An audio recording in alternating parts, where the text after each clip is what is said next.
এটা অচিনাক্ত মৃতদেহ উদ্ধাৰক লৈ জুৰিয়াত চাঞ্চল্য জুৰিয়া খেলপথাৰত অচিনাক্ত মৃতদেহ উদ্ধাৰ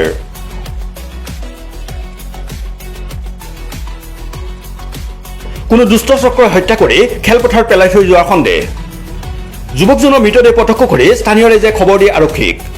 জুৰিয়া আৰক্ষী ঘটনাস্থলীত উপস্থিত হৈ সম্প্ৰতি তদন্ত অব্যাহত ৰাখিছে বৰ্তমানলৈকে যুৱকজনৰ পৰিচয় জানিব পৰা হোৱা নাই ইতিমধ্যে জুৰিয়া আৰক্ষীয়ে মৃতদেহটো উদ্ধাৰ কৰি মৰণোত্তৰ পৰীক্ষাৰ বাবে চিকিৎসালয়লৈ প্ৰেৰণ কৰিছে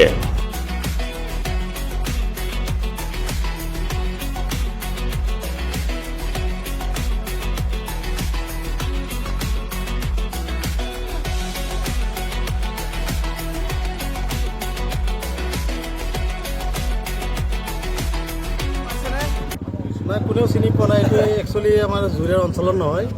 জুৰিয়া অঞ্চলত থাকিলে কোনোবাই চিনি পালে হয় এইটো হয়তো কোনোবা দুষ্ট চক্ৰ মাৰি পেলাই থৈ যাব পাৰে ৰাইজৰ সন্দেহ কৰিছে আৰু নহ'লে যদি ড্ৰাগছ আসক্ত হয় অভাৰড'জতো এনেকুৱা হ'ব পাৰে যুৱকজনৰ বয়স কিমান হ'ব অনুমান হৈছে আপোনালোকৰ অনুমান 26-27 হ'ব আৰু 26-27 হ'ব না যিহেতু জুৰিয়া বজাৰ এক ব্যস্ততাপূৰ্ণ বজাৰ আৰু বজাৰৰ গাতে লাগি আছে খেলপথাৰখন আৰু খেলপথাৰতে মৃতদেহটো উদ্ধাৰ হৈছে আপোনালোকৰ কি সন্দেহ হয় আমাৰ সন্দেহ হয় কোনোবাই মাৰি পেলাই থৈ যাব পাৰে নহ'লে ড্ৰাগছ আসক্ত হৈ অভাৰড'জত এনেকুৱা হ'ব পাৰে বুলি ৰাইজে সন্দেহ কৰিছে যিহেতু আপোনালোকে মৃতদেহখন ভিডিঅ' জাৰ্নেলিষ্ট নাজিমুদ্দিনৰ সহযোগত ষ্টাফ ৰিপৰ্টাৰ কৌশিক দিয়া ৰিপৰ্ট ইউনিভাৰ্চেল নিউজ